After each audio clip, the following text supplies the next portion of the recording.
iba't ibang pangangailangan. Bibigyang pansin natin yan kasama ang mga ekspertong makakatulong sa inyong mga issue at saloobin. Dito, mabibigyang sagot yan. May handang magkonekta sa inyo. 45 Pilipino nakauwi mula po sa Lebanon. Nabigyan ng higit 200,000 individual ng trabaho.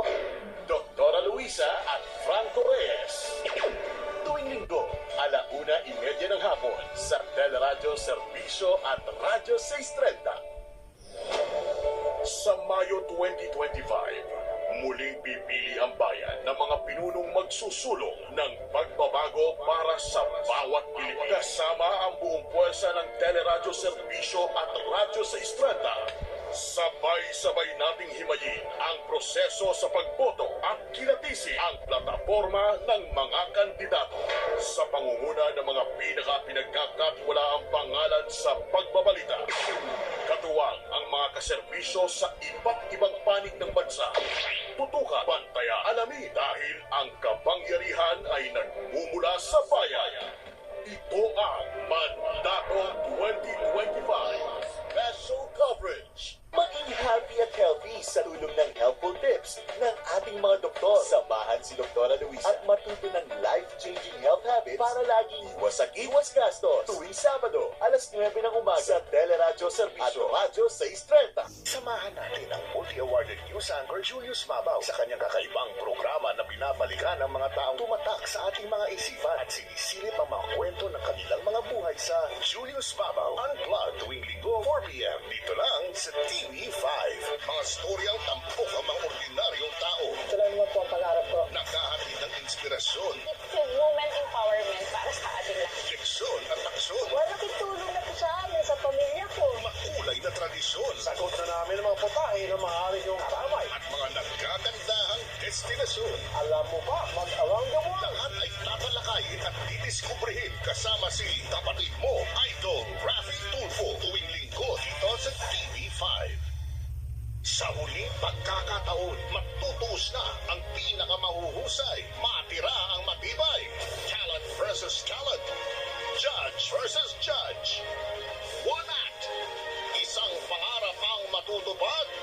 Sino ang mananaig?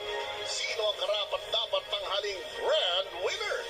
Papasiklaban na ang America's Got Talent Fantasy Team of Finale sa March 23, linggo sa TV5. Tungkulin natin bilang Pilipino na bumoto ng wasto. Ngayong halala sa ganitong paraan, bayan ang panalo. Aplikante, magsisimula na sa March 23, linggo, 10:45 p.m. Walang pinipiling oras ang mga issue, ang mga problema at mga alitan. Pero kung may pipiliin kayong oras para makisawsaw, tuwing 10:15 na yan. Simula na yung March 24, umaga pa lang, uumpisahan na natin ang harapan. Gisingin ang isipan, mamulat sa bawat usapan. Tuwing 10:15 ng umaga, dapat may mukha kang ihaharap. Face-to-face harapan sa TV5.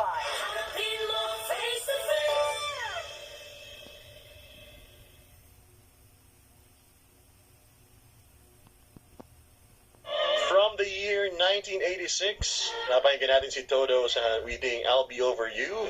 Ganun din ang We're All Alone ng Boss Cags. Oras natin, 7 minutes. Make that 6 minutes bago mag-alas 12 ng umaga.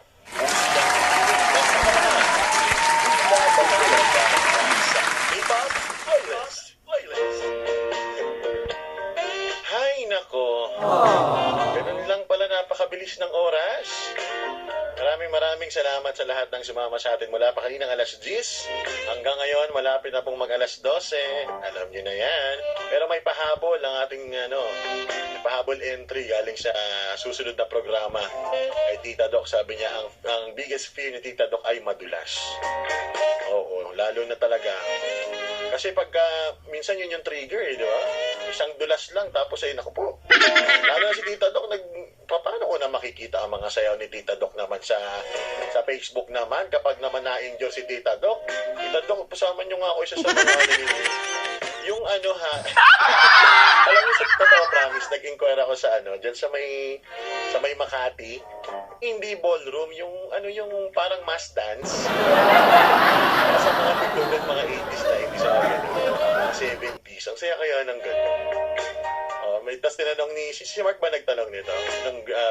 fear ni Angelica.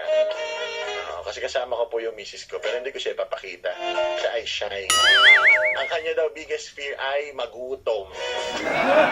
At mawalan ng pera.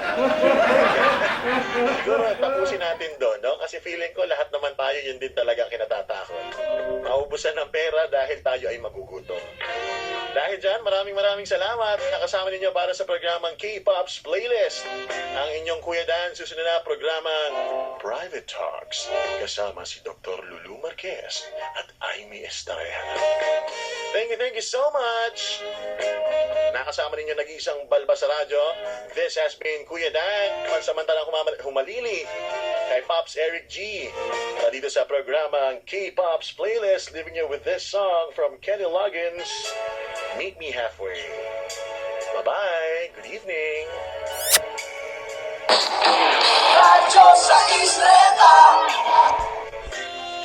Pagkatapos ng ating programa, mga kaserbisyo, huwag natin kalilimutan na meron tayong pagdarasal ng Santo Rosario. Sabay-sabay natin nga dasalin ang Santo Rosario.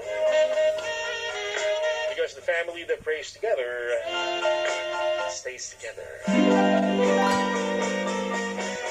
Okay, pero ito muna, sandali lang. Meron pa tayong oras eh. May nalalabi pa tayong oras. Ito yung may nag-request sa akin ito at pagbigyan din natin. Parang ito yung may dinaranas ngayon ha.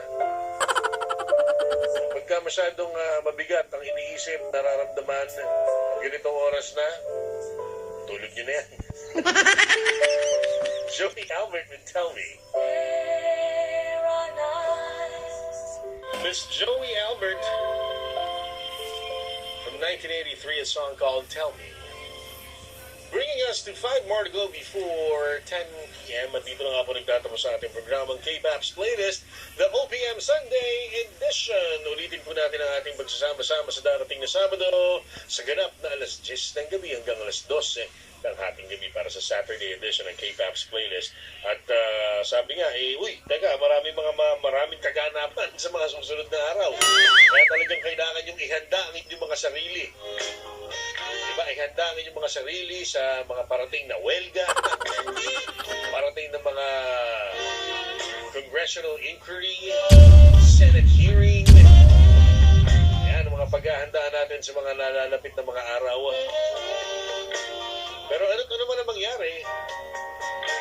Sabi ko nga, di ba, lagi ko namang nire-remind sa inyo.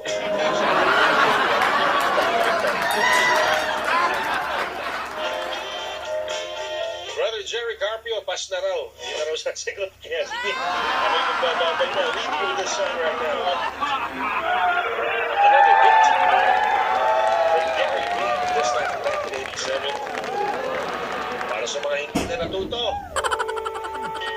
Sige, bye-bye muna ako. Bye-bye. Radyo sa Isla